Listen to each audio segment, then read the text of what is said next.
Olá, Shalom! Sejam bem-vindos à Casa dos Bnei Anussim. E hoje o programa Israel Vive traz a você um tema muito especial, que é a nossa língua sagrada, o hebraico. Mas o hebraico nem sempre foi a língua usada por nosso povo, principalmente quando eles estavam na diáspora. E é sobre isso que nós falaremos hoje com você. E já aqui na nossa bancada, Hanor Ben Davi. Seja bem-vindo, Hanor. Shalom, shalom a todos que nos acompanham hoje para falar de um tema tão importante como Lashon HaKadosh, não? A língua sagrada, que foi a que nos revela a Torá, a que nós utilizamos para entender os ensinamentos da Torá e também a que se utiliza na atualidade para nós entendermos entre os irmãos lá em Eretz Israel. Beleza, e também Remuel Zakai está conosco mais uma vez. Seja bem-vindo. Olá, Shimon. Olá, Hanor. A todos vocês que nos acompanham de casa. Exatamente, hoje vamos entender, vamos compreender o Lashon HaKodesh, a língua hebraica, como foi essa constituição que se deu momentos antes da criação do Estado de Israel, em 1948, os conflitos encontrados com os judeus em diferentes lugares, os seus idiomas em aramaico, em árabe, outros em Yiddish e o ladino, como foi tornar o hebraico oficial, o idioma oficial do recente e o novo Estado de Israel. É o que vamos aprender e vamos entender junto com o Moré Yoel, e também a sua esposa, a Morá Alice, são professores, também professores do hebraico. Eles vão nos contar um pouco sobre como foi essa Constituição e os desafios encontrados. Sejam bem-vindos, Yoel e Alice. Amém. Muito obrigado pelo convite e por estarmos junto com vocês também. E é uma grande honra de estar com vocês. Shalom, shalom, Boker Tov. Boker Ov, né? Porque já nos ofereceram um Boker Tov para nós. Então, Boker Ov a todos vocês. E estamos aqui para a gente fazer o melhor que a gente puder. Shalom, Boker Ov. Desculpe. siga, Morá, siga. Muito obrigada pelo convite estar aqui no Anussim Brasil. E é um prazer para nós. Quero perguntar para vocês uma pergunta de leigo, né? De quem tem pouco conhecimento a respeito de todos os detalhes do hebraico. Mas por que vocês escolheram o hebraico como uma ciência, como um trabalho? Vou deixar ela responder agora essa pergunta. Não posso dizer que eu escolhi o hebraico como um trabalho. Vamos dizer assim que o hebraico me escolheu. Isso vem com a minha ida a Israel em 1994. Isso. E meus pais viveram, né, meu pai de criação, minha mãe, viveram 9 anos e meio em Israel. Eles foram a trabalho para Israel. E eu fui somente depois de 6, 7 anos que eles já estavam lá. Então, chegando lá, eu fui obrigada a aprender o idioma. Eu era solteira na época.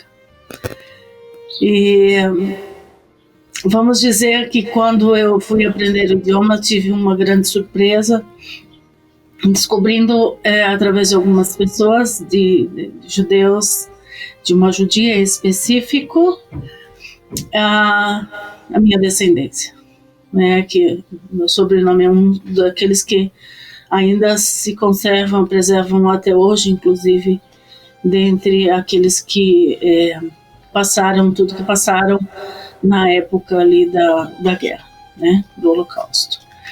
Então, eu já tinha um amor muito grande por Israel desde muito pequena, por meus pais estarem lá.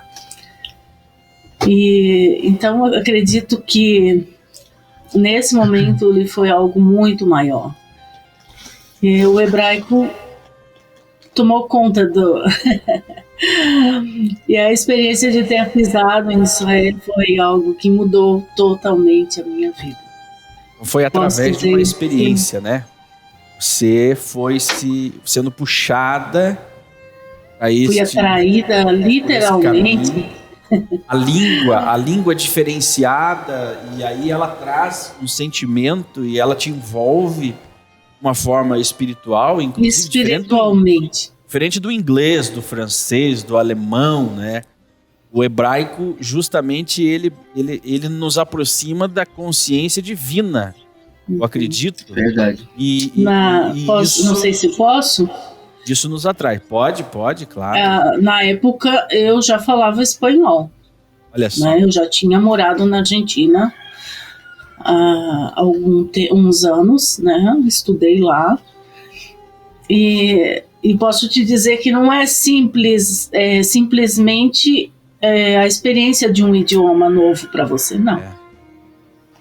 Não é simplesmente um idioma novo. Hebraico tem muito mais do que um idioma. Hebraico é uma conexão com Hashem.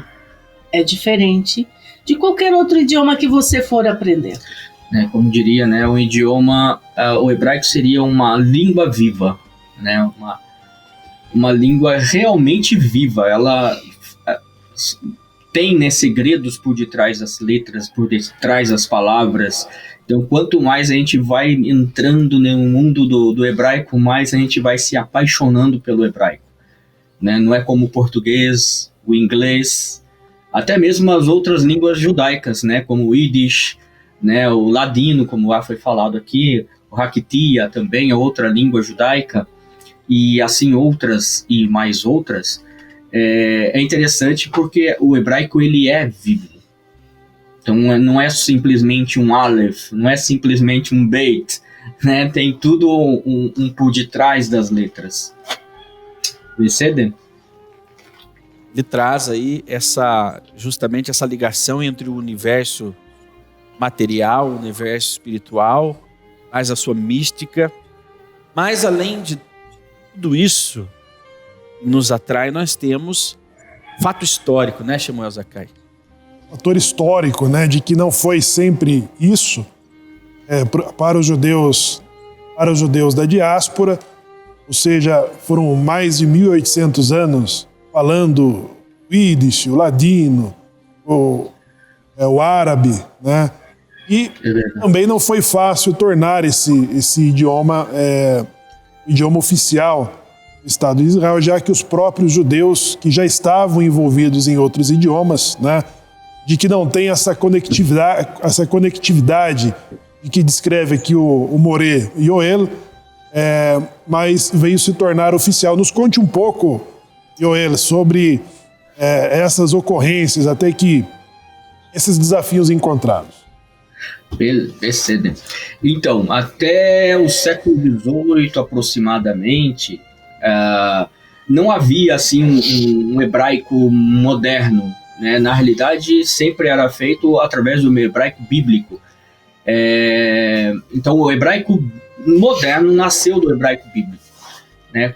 Claro, daí foi havendo aquelas misturas do hebraico bíblico, de toda aquela trajetória do hebraico, né? O hebraico mishnaico e etc., com o aramaico bíblico também.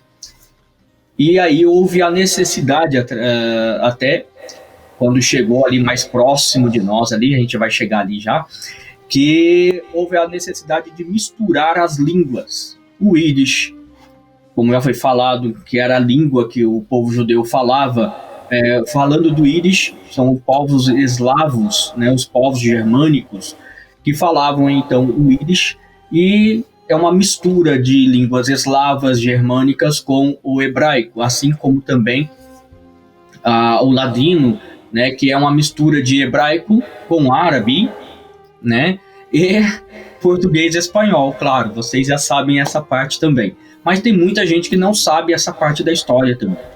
Então quando a gente pega o hebraico moderno, a gente vai ver também algumas expressões que são portuguesas. São poucas, mas tem. Nós vamos ver expressões espanholas, nós vamos ver expressões até mesmo do russo, né? E temos ali quando foi feita ali a lei do retorno, já em 1947, 1948, o que aconteceu ali? Foi na realidade 1949 quando se deu ali a assinatura da lei do retorno, mas já se pensava em como fazer. O que aconteceu?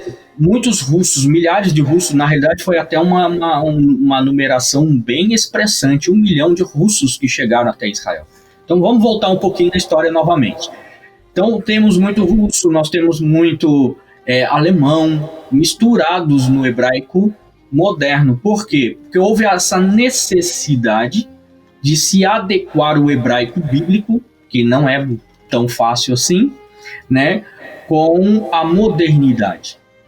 Até porque tem palavras, vamos dizer assim, coisas, né, expressões que não existiam nos tempos antigos, né? Até mesmo a língua portuguesa, né? Ela teve a necessidade de se adaptar, assim também o hebraico teve a necessidade de se adaptar, apesar de o hebraico ser uma Lashon HaKodesh, apesar de o hebraico ser uma língua viva, houve uma necessidade de adequação, né, no setor secular. Becede? More, um exemplo dessa popularização das línguas é usado uma ferramenta que entra nos lares de todas as pessoas, que são as músicas. Hoje Sim. Nós vemos as músicas em Yiddish. Mordechai Ben Davi é um propagador de Yiddish dentro do cancioneiro judaico, entre outros, né? Russos. Inclusive, não só a música, mas a cultura, né? A cultura é muito preponderante nessa assimilação de línguas, né? Dessas variantes aí, línguas em Israel hoje. Então, nós vemos aí todos cantando músicas hebraicas, mas cada um traz uma variável, né? De uma língua, vamos colocar de uma língua mãe, como, por exemplo, o alemão misturado com o hebraico, o Yiddish, né? Por exemplo. E para você que está em casa identificar isso, tá? Onde eu acho alguém falando em Yiddish, então, ouça aí as canções do Mordechai Ben Davi e você já vai ver alguma coisa de Yiddish, né? Você vai entender sobre o que nós estamos falando aqui. Anor, tem uma pergunta? Sim, com respeito, mientras vocês falavam, estava me lembrando quando estava começando a estudar o hebraico e encontrei uma palavra, não? A palavra açúcar em hebraico, se mal não me lembro, é sugar, que já vem tirado de um idioma anglofalante, não? Então a gente vê a contaminação, não a contaminação, a influência desses idiomas. Existe uma contribuição, né? Exato, não? Mas eu queria falar a respeito. Nós sabemos que o esforço feito por Elazar Ben Yehudá desde os anos 1878 era o esforço dele como judeu russo para salvar essa língua, não? E o projeto de sionismo, não? Que em esse momento não tinha esse nome. Eles estavam tentando fugir de toda aquela revolução que estava acontecendo ali nesse pedaço de terra, nessa região, e tinham essa preocupação, não? De ter um idioma onde eles conseguiram se comunicar entre os judeus russos, os judeus alemães, os judeus polacos. Então, como não tinham um idioma em comum entre essas línguas madres, eles queriam utilizar o hebraico, não? O hebraico litúrgico, não? E este homem conseguiu fazer tipo um dicionário, se mal não me lembro, como formando um corpo para eles entenderem entre eles mesmos quando estiverem em Eretz Israel. esse hebraico estava adormecido, eu acrescento, né? O hebraico até esse momento era uma língua morta, não? Ela só era uma língua morta de tipo litúrgico. É uma língua religiosa. Só utilizado para rezas, para leitura. Restrito, então, à liturgia. Exato, somente para isso, não? Então este homem tentou trazer esse idioma que só era litúrgico para o dia a dia, para o dia a dia, não? Por isso o que o Moré ele estava falando acerca de que teve que ter uma adaptação, porque teve coisas que já não estavam dentro, tipo café, não existia na época, internet, telefone, não existia naquela época. Não existia. Em carro.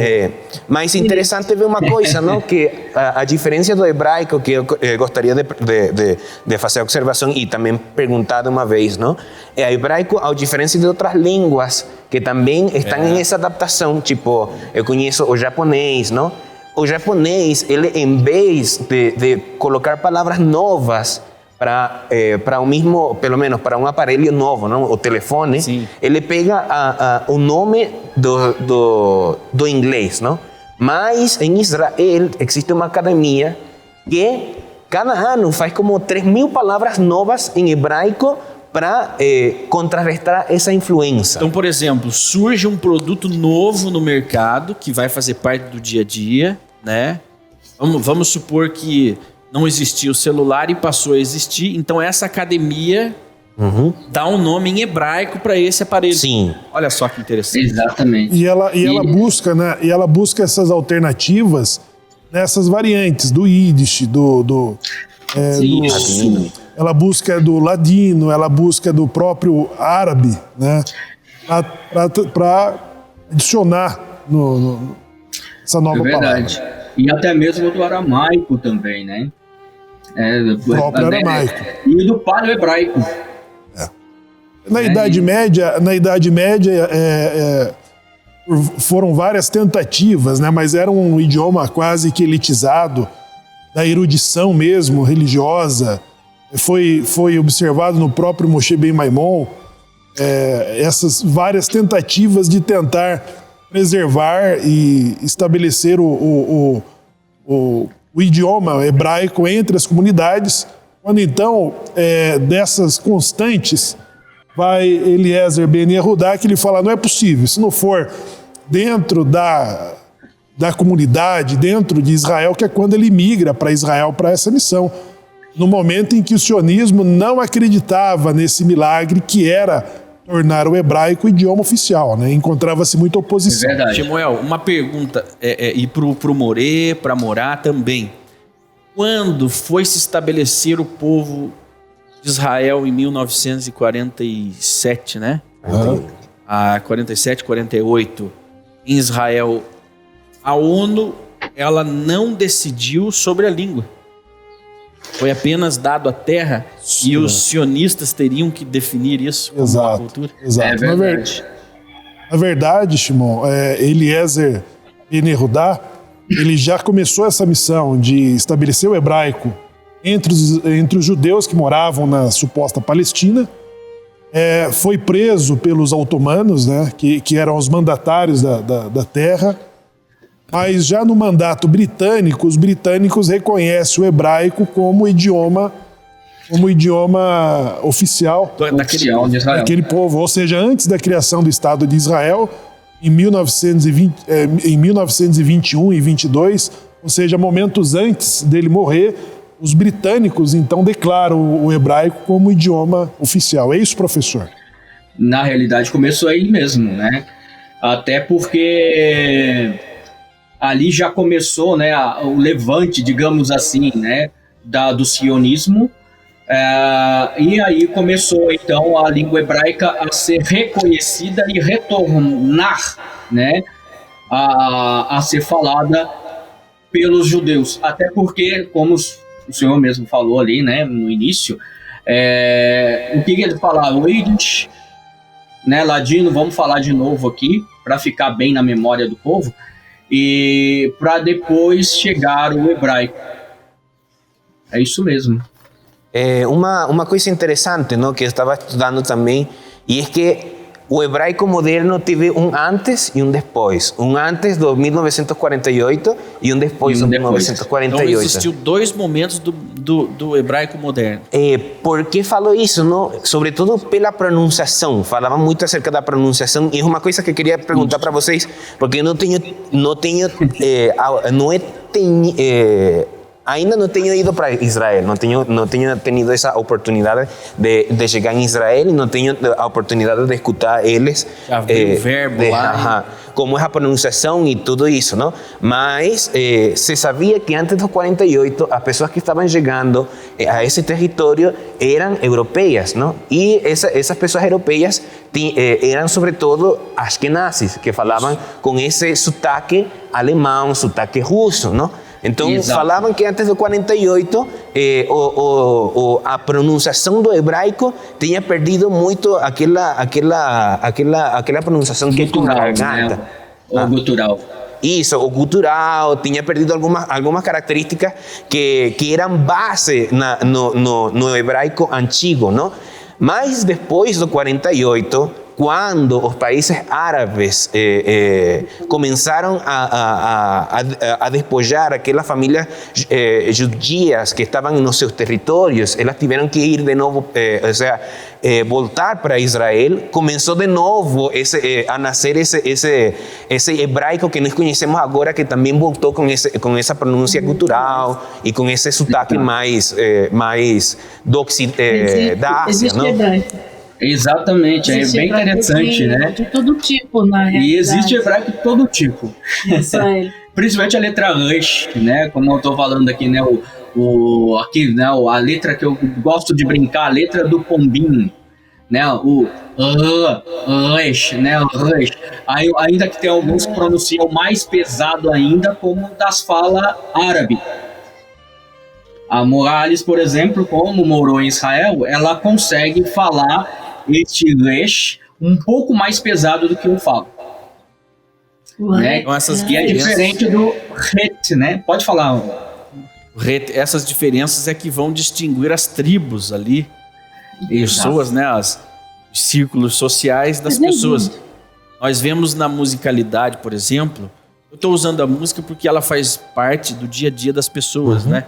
Nós, quando a gente quer entender, mas da onde são esse grupo musical, né? O que eles professam, o que eles fazem, eles usam justamente essa forma de linguagem mais carregada, você pode ver, geralmente serão ortodoxos, racídicos, puxando Torá, né? Então, esses exemplos levam a gente a identificar as diferentes tribos. Já os cantores seculares de Israel não têm esse hebraico, esse dialeto tão carregado. É o caso de Gad Elbaz, não? Gad Elbaz. Já é um hebraico mais natural de Eretz Israel, mas ele não está demonstrando a sua religiosidade através do idioma, não? Como no caso de Mordecai Ben David, no caso de Joseph Cardone, que já eles colocam ali essa particularidade. Também, né? E o Matsiarro não é ele não mora em Israel, mas representa muito a língua hebraica porque ele canta para as nações, né? Em hebraico também é um exemplo já do hebraico bem moderno, tanto é que você não identifica ele a nenhuma religião. Realmente, ele não é ligado, né, a nenhum grupo identificado religioso. Pelo sotaque de cada judeu, você sabe de que país ele descende, né? De que país ele veio. Os russos é marcante. Os russos, quando eles falam, automaticamente você já sabe que são russos. Principalmente pelo Resh, né? O Resh. Os latinos, enfim, cada um. E é uma beleza sem fim. Essa variante, essa variedade, né? De cultura, cada um com o seu sotaque, cada um com o seu jeito, mas todos juntos em um propósito só, né? Em Hashem. Isso é muito lindo. É muito lindo. Na realidade, eu até disse pro Hanor que ele deveria ficar em Israel no mínimo um ano. Seu hebraico é muito Olha aí, Fanô. Você precisa mas é interessante. viver entre ele um ano. É interessante Necessita viver allá un año. É interessante porque eu também tenho a experiência de falar mais de um idioma, não? Então, a minha base é no espanhol, aqui da América do Sul. Aprendi o português, eu já sabia falar um pouco de inglês e também tinha aprendido a base do hebraico, não? Mas a diferença também que queria falar com os meus professores aqui é o seguinte, não? Nos idiomas, pelo menos estes idiomas que nós falamos, português, espanhol, inglês, nós entendemos ideias, ou seja, as ideias que nós estamos tentando expressar através da fala comunicativa, a entendemos através das palavras, não? Eu falo uma palavra e dá para entender o que eu estou tentando falar, não? Exato. Já nos idiomas asiáticos, eles já entendem uma ideia através de um desenho. De um desenho, eles já leem um desenho e eles já entendem uma ideia, não? Que nós não conseguimos fazer isso, não? Mas o hebraico tem as duas qualidades, não? Eu entendo uma palavra inteira e a letra, uma letra dessa palavra, ela já tem um sentido dentro dessa mesma palavra, não? Então, queria perguntar que tanto é interessante isso ali, que dá para estudar essa parte ali do hebraico, não? É verdade. Inclusive, a gente mostra isso também em uma das nossas aulas, né, até sobre o paleo-hebraico, que, como o Hanor acabou de dizer, além de ser uma palavra, ela também tem o seu símbolo, o seu desenho, como todo povo, né, a cada letra ali tem o seu desenho, assim como todo povo oriental. Por exemplo, a letra Aleph, né, que simboliza ali, né, a cabeça de um boi, também pode simbolizar ali também liderança, ser um líder, o número 1, e temos vários outros significados. A letra Beit, que é casa, família, né, então isso é bem, comunidade também pode ser. O Aleph, que é, né, a junção de mais de... E o Aleph, a Moraes está lembrando aqui. E aí temos outras mensagens também, como, por exemplo, vamos pegar essas duas letrinhas, Aleph, Beit. O Aleph é formado por mais 3 letras, 2 letras Yud e uma letra Vav. A letra Beit, por exemplo, ela pode ser formada por um Dalet e um Vav, mas o Dalet é formado por mais 2 letras Vav, então 3 letras Vav. E por aí começa, né, os vários significados do hebraico. Mágica. Isso quando a gente é como se fosse uma mágica, é verdade. E quando a gente junta essas duas, então, Aleph, Beit, nós temos a palavra Av, que na realidade este é o hebraico, né? O Abba, como a Morales ensina na conversação, é aramaico na realidade, mas é o hebraico moderno. Olha que interessante. Então, quando a gente junta essas duas, que é o Av, nós temos a força da casa, a força da família. Olha só o que a gente fez. Então, o que é o pai? A força da casa, o poder da casa, aquele que dá o sustento para a família, para a sua casa e também para a comunidade, já que a família é a célula máter, a primeira célula da comunidade, de uma sociedade. Com isso também, né? É interessante, não? É interessante. A gematria também, ou seja, que cada letra tem um valor e formando as palavras você também consegue fazer uma operação matemática, não? Isso também, né? É muito interessante. É muito interessante mesmo.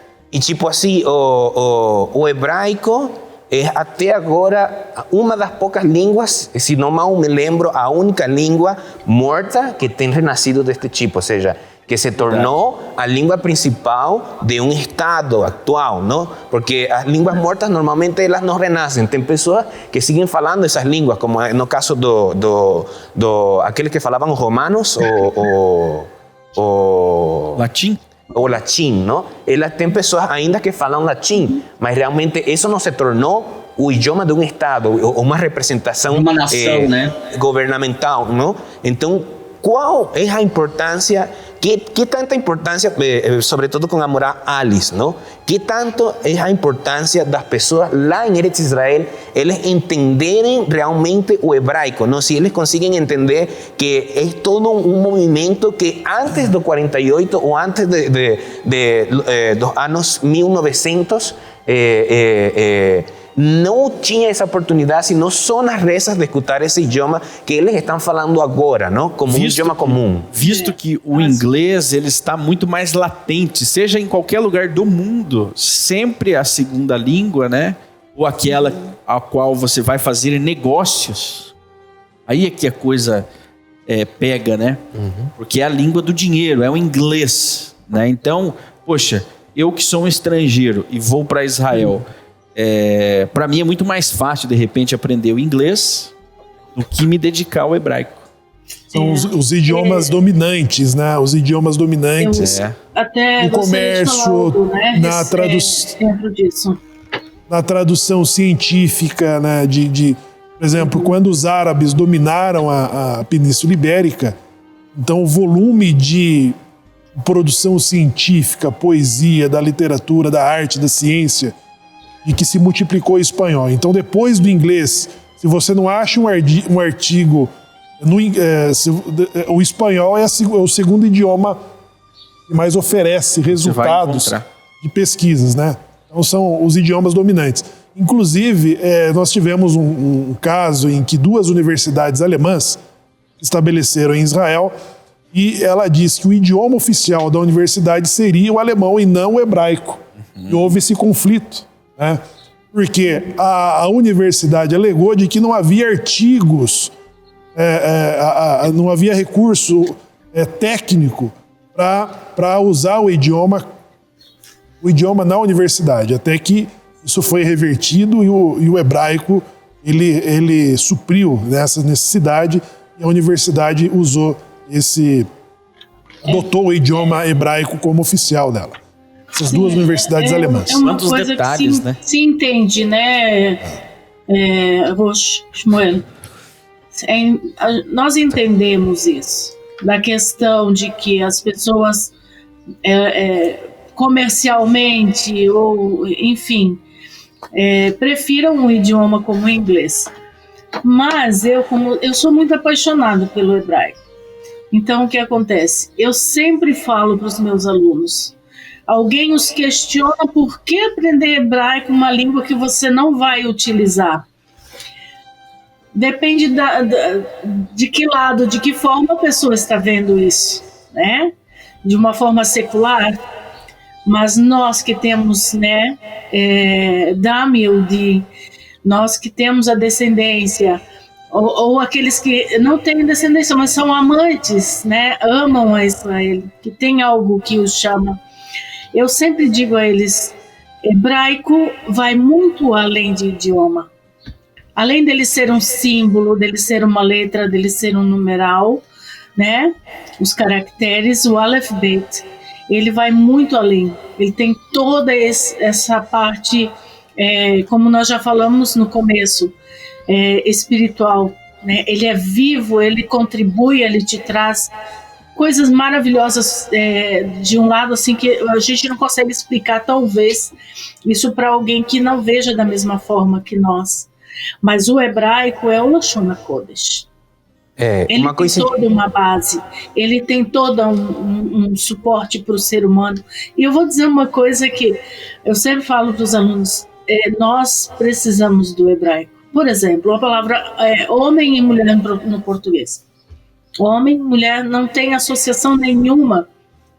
Isso, como falando aqui, questão de idioma. Agora, no hebraico, como isso funciona? Quando você olha as 2 palavras, homem e mulher, Isha, você automaticamente você já sabe que homem e mulher estão conectados.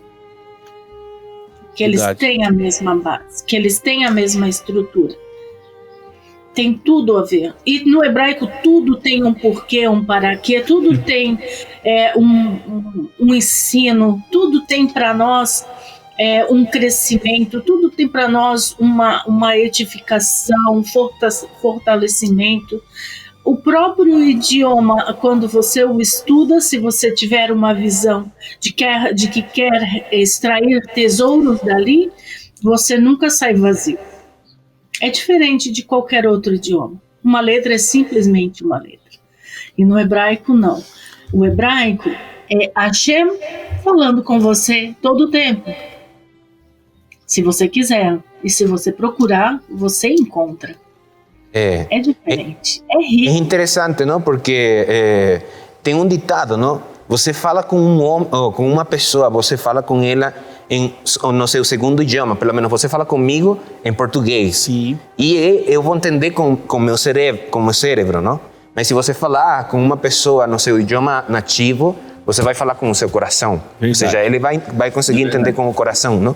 Mas o hebraico tem a capacidade que, ainda não sendo o seu idioma nativo, ele toca o teu coração, ele consegue chegar a esse, ele tem esse alcance de, ainda sendo um segundo idioma, ele afeta essa parte espiritual, não? Por que falo isso, não? Porque vamos voltar com os exemplos da música, não? Você escuta uma música em inglês e você gosta da música, você curte a música, mas você vê os testemunhos das pessoas que começam a escutar as coisas em hebraico, as rezas em hebraico, canções em hebraico, e ela fala que ou seja, ela sentiu algo que se movimentou ali, que ela não sabia que existia, mas que estava ali e estava dormindo, mas quando escutou essas palavras em hebraico, essa canção em hebraico, ela acordou essa parte ali que estava ligada a isso, não? E é nosso trabalho como Bnei Sim, não? E é parte, esse despertar, esse mexer, é parte da essência divina que está dentro de cada um de nós. Seja quem for a religião que a pessoa professe, mas quando ela tem contato com a língua mãe, o hebraico, a alma dela se remexe dentro do seu corpo. Há uma reconexão com o Hashem. Uma reconexão, porque todos nós possuímos uma essência divina. Essa consciência divina pode estar adormecida, mas o hebraico é a chave que vai despertar em nós e vai reacender esta chama da consciência divina. Por isso que as pessoas sentem-se assim, em um momento transcendente quando ouvem uma reza, uma canção em hebraico. Nós sabemos que a ferramenta que o Eterno Hashem ele utilizou para a criação do mundo é a palavra, não? O Davar. E o Davar é definido pelo idioma hebraico. Ou seja, o idioma que ele utilizou para a criação do mundo foi o hebraico, não? Então, quando você utiliza essa ferramenta essa ferramenta tão poderosa, você consegue mexer a um nível espiritual em todas as pessoas, não? Que estávamos falando ali. E acho que isso também é interessante, não? Essa parte Isso me faz lembrar um Midrash. Posso falar aqui, Roxo? Rapidão, claro. Bem rápido. Claro. Eu me lembro de uma história rabínica que conta o seguinte, que o rabino estava orando e de repente ele ouviu uma criança rezando, né? Fazendo a sua tefilá. Uns usam a palavra reza, outros usam a palavra oração, sem problema algum. Então aquela criança estava rezando e o que ela estava rezando? Aleph, Beit, Gimel, Dalet, Rei, Vav, Zain, Het, Tet, Yud. E falou lá o alfabeto inteiro. O rabino achou aquilo ali muito interessante e chegou para aquela criança e falou: mas por que você está rezando dessa forma? Ele falou assim: eu queria tanto rezar em hebraico, só que eu não sei falar o hebraico.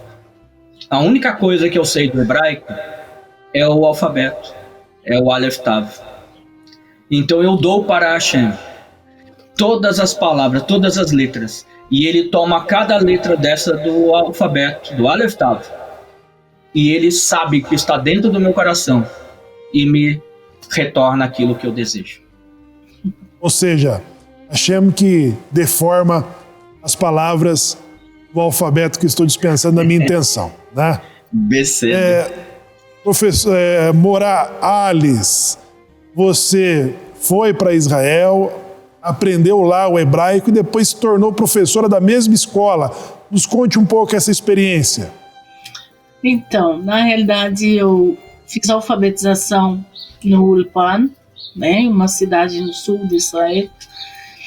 E depois não havia concluído ainda meu curso, né, no todo. Escola, como o Ulpan é uma escola normal, você vai todos os dias, se assenta para aprender no mínimo 4 horas por dia, é puxado de hebraico para hebraico.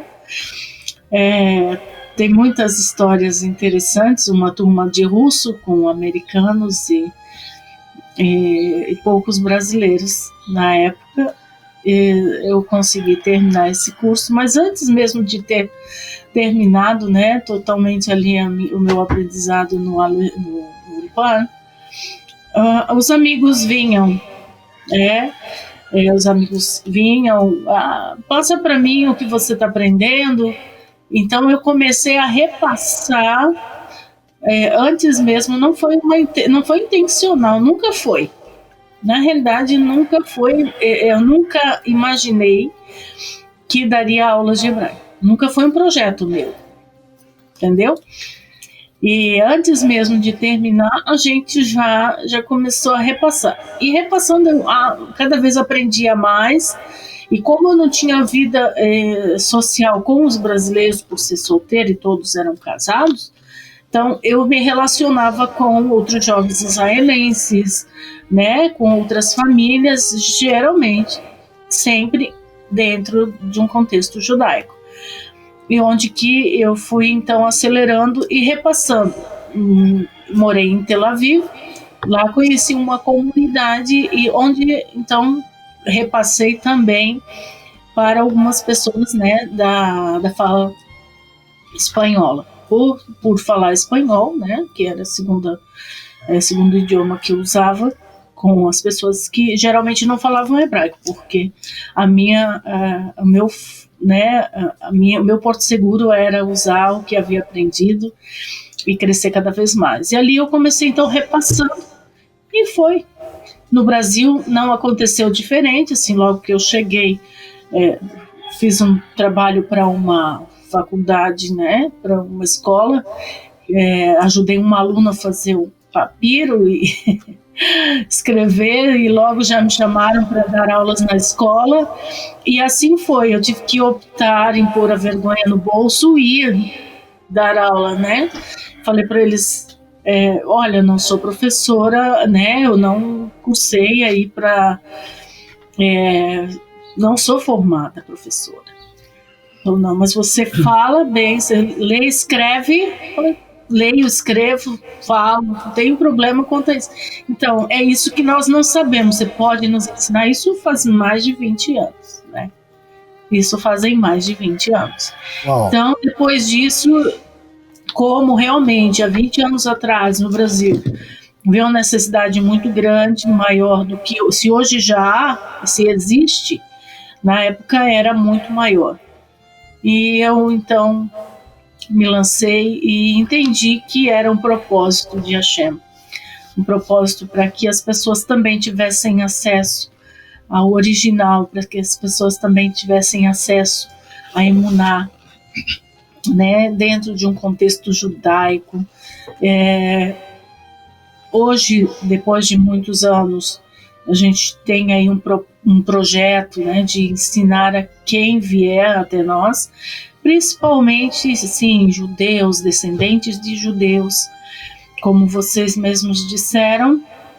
Muitos hoje não falam hebraico mesmo, pasmem, mas mesmo judeus nativos, judeus de sangue, judeus de emuná, né, que professam e que seguem a Torá, a maioria não lê, escreve ou fala hebraico.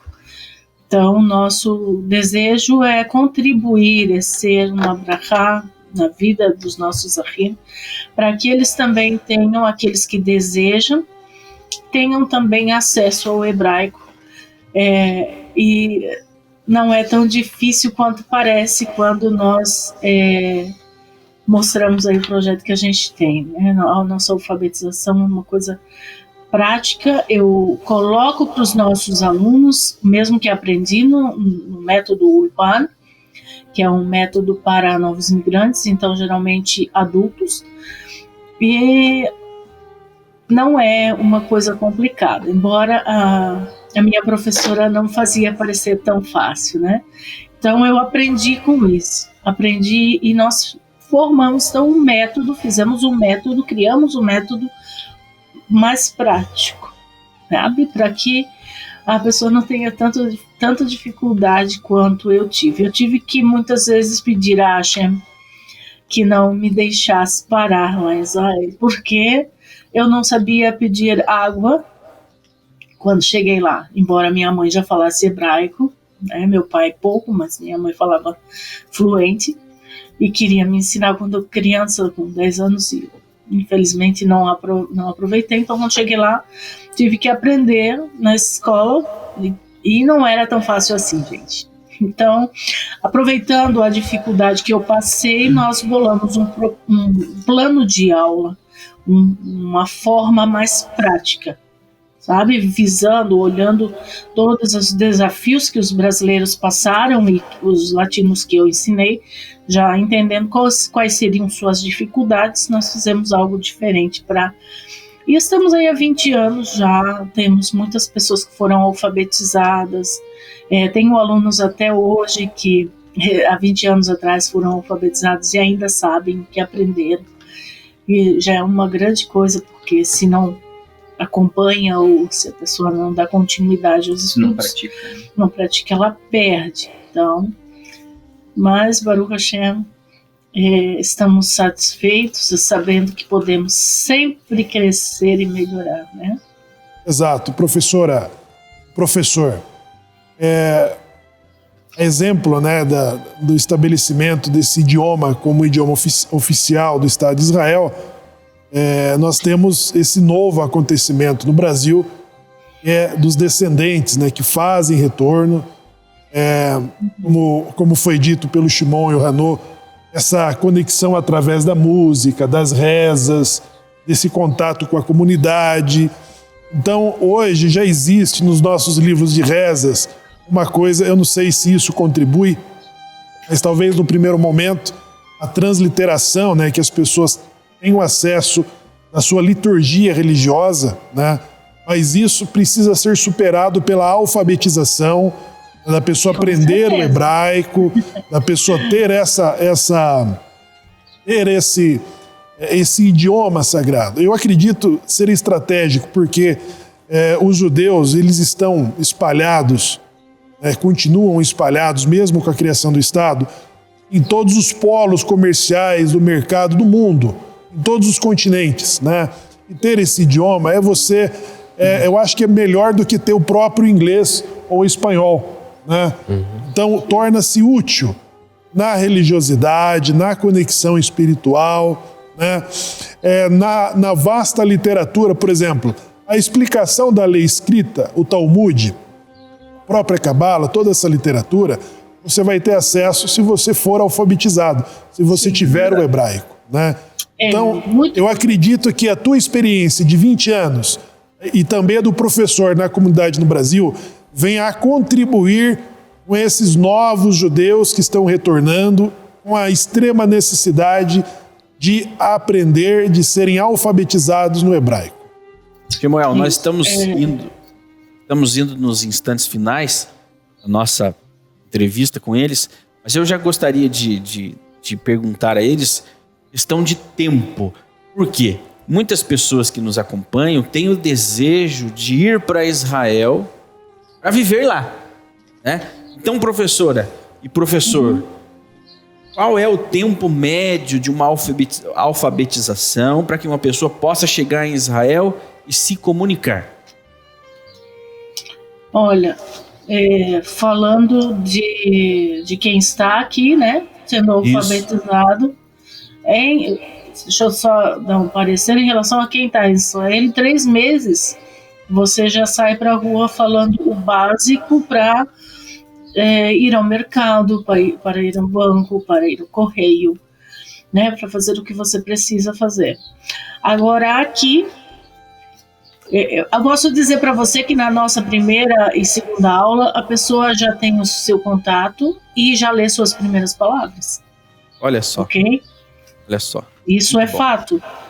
Passo a passo, junto conosco, na segunda né? Dependendo, isso varia de cada aluno também, tá, gente? Nós não podemos generalizar porque cada um tem seu processo. Então nós respeitamos muito isso. Mas tem alunos que na segunda aula ele já, porque está dentro do nosso projeto de trabalho, dentro da nossa didática, que o aluno aprenda já desde a primeira aula a ler as suas primeiras palavras. Então ele aprende a letra e já aprende uma palavra relacionada àquela letra. Agora, conhecer letras ou palavras, certo? Ainda não lhe dá segurança. Então, 3 meses no mínimo para ele aprender. Ele aprende o alfabeto em 2 meses, todo, com as nekudot. Por que com as nekudot? Porque assim nós fazemos como método israelense, que se ensina com as nekudot, depois você vai deixando. Você percebe? Mas a princípio você usa, por quê? Porque você também vai usar na leitura da Torá, você também usa as nekudot. Então você precisa conhecê-las. E depois você vai deixando. 6 meses ela está se sentindo confortável. Eu digo que 6 meses, se ela tiver toda a base que a gente passa, ela chega em Israel e vai crescer. Olha só. Tá? Agora, para se sentir segura e já estar falando e sabendo o que está ouvindo, 1 ano seria o ideal. Muito bom. Tem gente aqui que fala, 1 mês estude comigo e você... Gente, isso é crueldade. Passar 1 mês de hebraico e dizer para a pessoa, vai para Israel. Querido, hebraico comigo é passo a passo, devagar.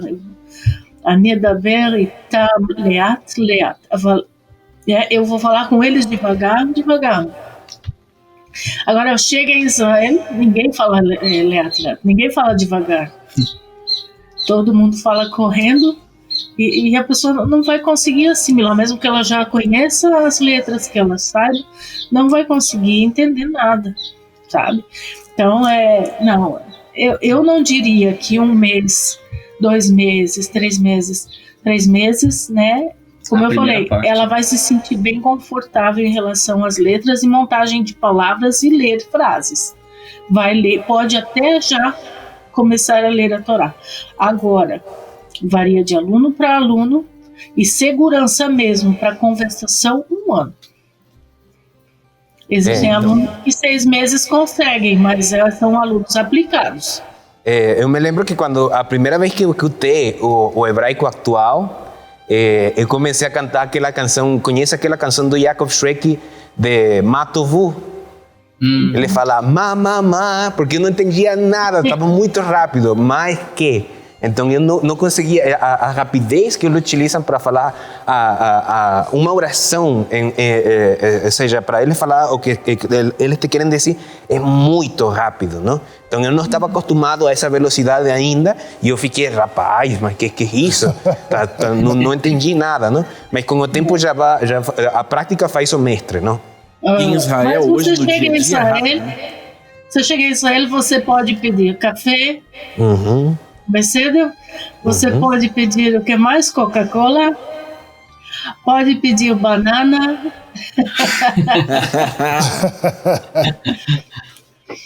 Existem palavras que sim, né, como a gente falou no começo aqui, são idênticas. Sucar, então café e sucar, bevakashá. Muito bem. E nós temos, Shmuel, não sei se podemos revelar nesse programa. Acho que devemos, né, Shmuel? Um novo projeto Anusim Brasil, que é em parceria com esse casal maravilhoso, com o Morei e com a Morá, lançarmos a aula de hebraico, né, na plataforma Anusim Brasil. Shmuel. Exatamente. Então, para todos os nossos associados, né, teremos essa parceria com a Morá Alice, com o Morei Yoel, de serem os nossos instrutores, os nossos professores, já com esse método e essa bagagem, com toda essa experiência para instruir e ensinar todos os judeus que estão fazendo o retorno. Então, entre em contato conosco para saber como ter o acesso às aulas dessa nova parceria.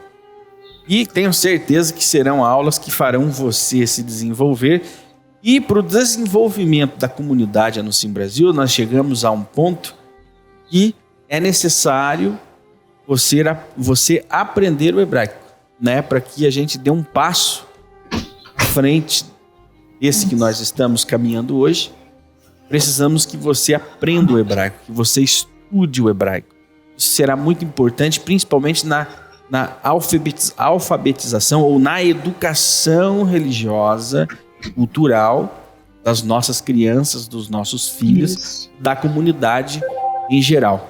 Eu já aproveito para agradecer Morê e a Morá pela sua participação aqui no programa Israel Vive. Afinal de contas, hoje o hebraico é a língua falada em Israel. Muito obrigado a vocês por terem se dispostos a vir falar aqui no programa Israel Vive. As considerações de vocês. A gente que agradece, eu agradeço pessoalmente, né, a Morales vai agradecer também. A honra é nossa e o prazer é nosso, né? Muito obrigado. Toda rabá. Hashem evarech otchem מאוד. Amém. טוב, אז גם אני מודה לכם, תודה רבה לכם, muito obrigada. Eu também quero agradecer, né? Sou grata por essa oportunidade de estarmos aqui com vocês e que venham os muitos alunos aí que serão felizes nos seus bar mitzvah, bat mitzvah, e também os nossos ahim que lerão os seus sidur, né, os seus sidurim, e farão as suas tefilot em beivrit, em hebraico, a partir de agora. Muito obrigada, Anusim Brasil. Toda rabá. Shalom, shalom. Darabá. Shalom, shalom. Ao Shemuel, ao Hanor também. Muito obrigado aqui pela participação no programa Israel Vive. E nós voltamos na próxima semana com muito mais conteúdos a respeito de Israel, porque Israel vive. Shalom, shalom.